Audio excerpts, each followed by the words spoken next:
Вор в законеге болушкан судья Бишкектин Ленин райондук сотунун судьясы Темирбек Маматов ошол вор в законеге болушкан сыяктуу болуп мага 20 000 сом штраф салып койду. Анан өлкө жетекчилиги президент Садыр Жапаров менен Камчыбек Ташиев ККМ башчысы бул кандай болуп калат? Силердин преступностько каршы, уюшкан кылмыскылыкка каршы күрөшүңөр. Вор в законе дегенде жоготуп, түп тамырынан бери идеологияны жоготкан күрөшүңөр. Эмне ушинтип нөлгө түшүп калабы? Ошол судьялардын азабынан, кээ бир милициялардын азабынан түшүп калабы эмне? Нөлгө мээнетиңер. Монтип атса, силер ошентип күрөш жүргүзүп атасыңар, требовать этип. А кололдуңар болсо монтип тымызды жан таткасып, бизге штраф салып атат. Керек болсо ошол ворго каршы идеология күрөштү мен баштап берем Кыргызстанда. Элдин баары билет муну, вор законуна каршы. Эми окуя мындай болду, түшүндүрүп берейин. Жакын арада эле ККМ силер билесиңер, спецназыңар барып туруп баса кылган неме дегенди. Сариев Данилбек Орузбекович дегенди сакалчанды. Мына 2 ай эле болду ашып кетсе, 2 ай болду. Кармап мына вор булондуп аттыр деп туруп анан тимеле аны резонанс кылып жарыялагансыңар ККМ. Алып келип камагансыңар.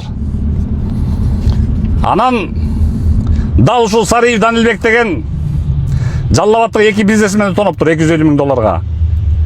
Эрлан жана Бектур деген. Алар да мага арсланышат, видео чыгартышат. Ошентип Бурсун Касымова деген аял экөө биригип, жа будущий вор экөө биригип $250,000 тоноп алыш деп. Бүт документтер далилдер менен мага жөнөтүшкөн. Анан мен видео чыгарам 29 октябрда. Прям видео ишемесе көрүп койгула мен лентамда 29 октябрда. Вор болмосолгон Данилбек деп чыгып атам. Вор в законе деп жазылууну көрүп туруп деле, судья ошонун баарын көрүп туруп деле, судья Маматов, Ленин райондук сотунун судьясы Темирбек Маматов мага 20 000 сом штраф салып койду. Бул кандай болуп калат? Эмне бул преступностько жан тартканыбы судья Маматовдун?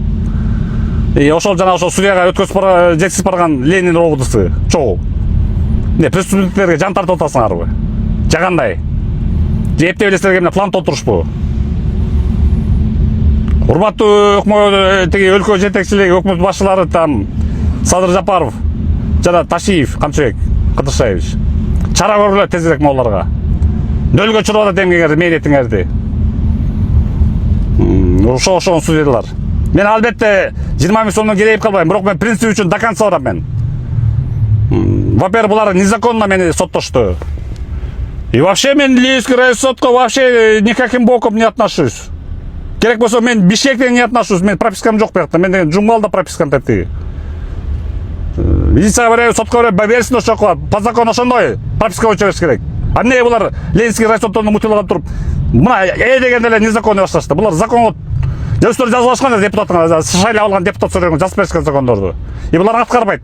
Эмнеге мени Ленин райсоттон карайт? Мен до конца барам. Шаардыкка жазсам, шаардан дагы против менен чыгып калса, Верховный барам. И бул 20 000 сомду мен төлөбөйм. Ошол.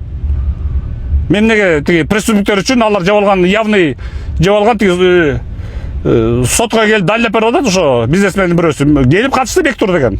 Ал чыккап турганына карабай мага 20 000 сом штраф салып койду. Ушундай. Мен до конца барам. Төлөбөйм мен. Верховныйга чейин барам.